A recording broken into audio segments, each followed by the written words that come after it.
Well, an Idaho teenager has been arrested after an investigation into potential attacks on churches in the state. 18-year-old Alexander Mercurio allegedly pledged allegiance to ISIS and planned to attack in the name of the terror group.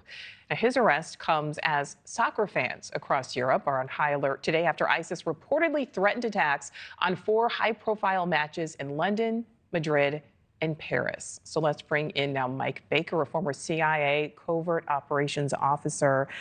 Mike, thank you so much for your time on this very important issue. How significant is the arrest of this Idaho teen?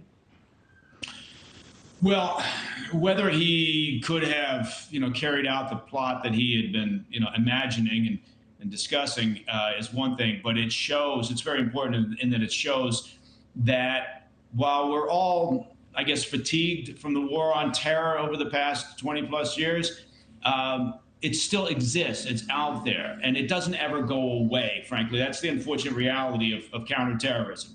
You never get it down to zero.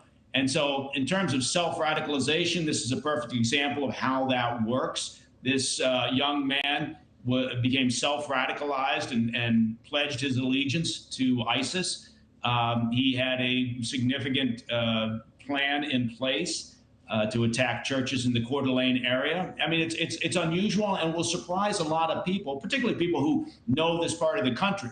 The Coeur d'Alene is up north in Idaho, and it's considered a relatively conservative part of the country, not normally where you would find an ISIS supporter, certainly one who intends to go out and kill on behalf of ISIS. Well, I agree, Mike. I mean, that truly was initially my reaction, too. I thought it was interesting that this teen, was coming from Idaho, supporting ISIS. Obviously, there's so much more left to learn here. But we know the FBI and the Department of Homeland Security has issued this bulletin warning of possible threats to public gatherings here in the U.S. But, Mike, what does that really mean? And is there anything the average citizen can do?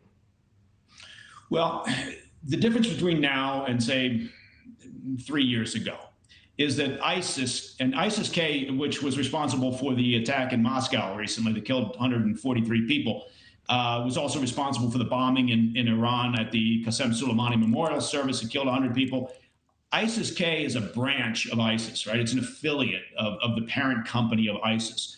And the problem we're facing now is that after the withdrawal from Afghanistan, where we have no troops, even though we talked about this over-the-horizon capability, the Taliban is having its own problems trying to control its territory. It's now the government, right? And as the government of Afghanistan, they're actually in battle with ISIS. ISIS doesn't believe they're strict enough in applying Sharia law, and they want to establish their own caliphate, which means they want to remove the Taliban.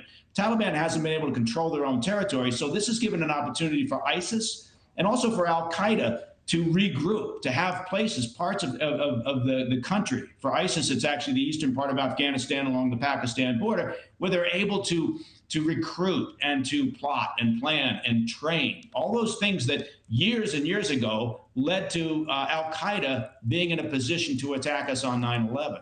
Well, so based on that, we know it's not just here in the U.S. There's this heightened awareness ahead of tonight's soccer match at a stadium in London.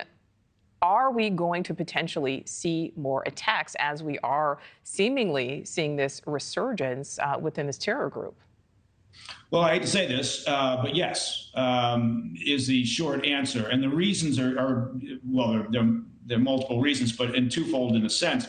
One is this, what we just talked about, the ability of them to regroup, right, to experience this resurgence, as you pointed out. The other is somewhat related, and you discussed it earlier in the show, is the southern border, right? You can't have national security. You can't guarantee national security if you don't know who's coming across your border. And as been discussed often, particularly over the past year or so, we don't know that, right? We've had millions come across the border that are considered known gotaways. A conservative estimate, maybe 2 to 2.5 million over the past 3 years, who we don't even know because they never encountered law enforcement, much less the lack of consistent vetting of the people that do encounter law enforcement coming across the border.